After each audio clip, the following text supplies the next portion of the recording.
মায়ের হাতের পাকান পিঠা আর তার সাথে আকড়া চালের ক্ষীর। পিঠি কান তো আটা ছানার কাছে, আটা ছানা যত ভালো হবে পিঠিটা তত সুন্দরই ফুলবে। এ বাপ, কি হলো মা? এতক্ষণ নারকেলটা কেটে দাও দিনে। নারকেলের আবার এখন কি করবা? পাকান পিঠি ভাজবো আর খেজুরের গুড় দিয়ে ক্ষীর আনবো। তো এখন আবার এইসব করার কারণ কি? তোমার আব্বা খাইতে চাইছা? ও তাহলে দাও, আমি কেটে দিছি। নাও।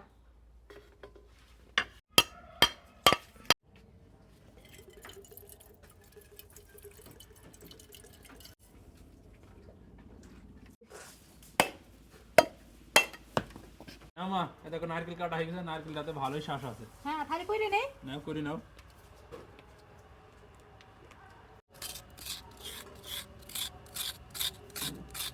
এই যে নারকেলটা কইরে নেওয়া হয়ে গেছে, এবার আলো চাল কটা না ধুয়ে নেছে।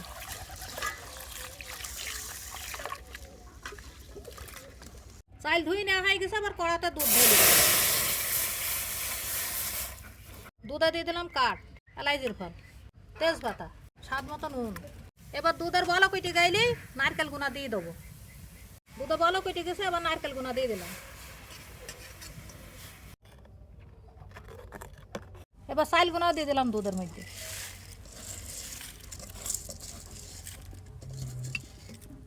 চালটা আস্তে আস্তে সেদ্ধ হোক, সেদ্ধ হয়ে গেলে পরে গুড় দিয়ে দেবো। চালটা সেদ্ধ হয়ে থাকতে পিঠি বানানোর জন্য আমি আটা ছানি নেবো। পিঠি বানানোর জন্য নিয়েছি আলো চালের আটা, তার মধ্যে দিয়ে দিলাম 4টি গমের আটা, তো দিয়ে দিলাম একটু নুন। এবার ভালো করে মিশিয়ে নেবো। এবার অল্প অল্প করে পানি দেবো আর ছাইনি নেবো। আটাটা ছাইনতে ছাইনতে চালটা সেদ্ধ হয়ে গেছে, এবার খেজুরের গুড় দিয়ে দিলাম।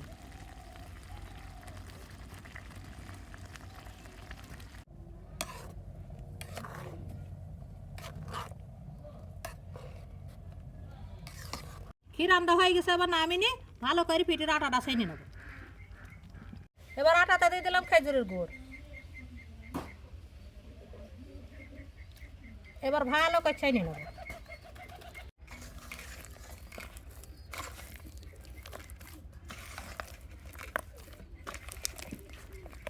আটা ছানা হয়ে গেছে, পিঠি কান তো আটা ছানার কাছে। আটা ছানা যত ভালো হবে পিঠিটা তত সুন্দরই ফুলবে। পিঠি ভাজার জন্য কড়াই তেল দিয়ে দিয়েছি, তেল গরম হয়ে গেছে, এবার পিঠিটা ভেজে নেবো। বিসমিল্লাহ।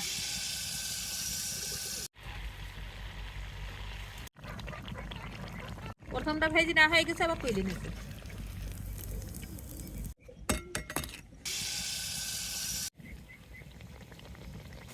মাশাআল্লাহ, কত সুন্দর দ্বিতীয়টাও ফুলেছে। এইভাবে সবগুলাই ভেজে নেবো।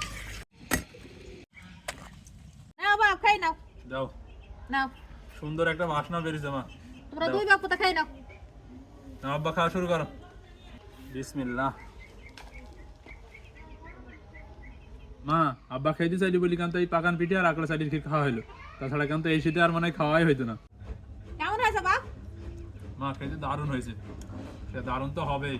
হ্যাঁ, আকড়া চালের ক্ষীর, তাও আবার খেজুরের গুড় দিয়ে বানানো, হেভি দারুণ লাগছে মা, ওটাই অসাধারণ। হ্যাঁ, তো খাই নাও। আর সব থেকে বড় কথা, এটা কিন্তু আমাদের গ্রামের অনেক পুরনো একটা ঐতিহ্যবাহী খাবার। কারণ আগে গ্রাম বাংলায় মানে মিষ্টি মুখ করার জন্য যে গ্রামে অনুষ্ঠান করা হয়তো ছোটোখাটো যেগুলো, সেগুলোতে এই ক্ষীর পিঠা দেওয়া হতো। আর আমাদের গ্রামের ভাষায় এই পিঠাকে কিন্তু পাকান পিঠা বলে, আর এটা হচ্ছে আকড়া চালের ক্ষীর বলে। এটা আলো চাল দিই, খেতে কিন্তু বেশ দারুণ লাগে। তো ভিডিওটা শুরু থেকে শেষ পর্যন্ত কারা কারা দেখেছেন অবশ্যই জানাতে ভুলবেন না। আর ভিডিওটা যদি ভালো লেগে থাকে অবশ্যই শেয়ার করবেন। তো দেখা হচ্ছে নতুন কোনো ভিডিওতে। ততক্ষণ সবাই সুস্থ থাকবেন, ভালো থাকবেন, সবাইকে জানাই আল্লাহ হাফেজ।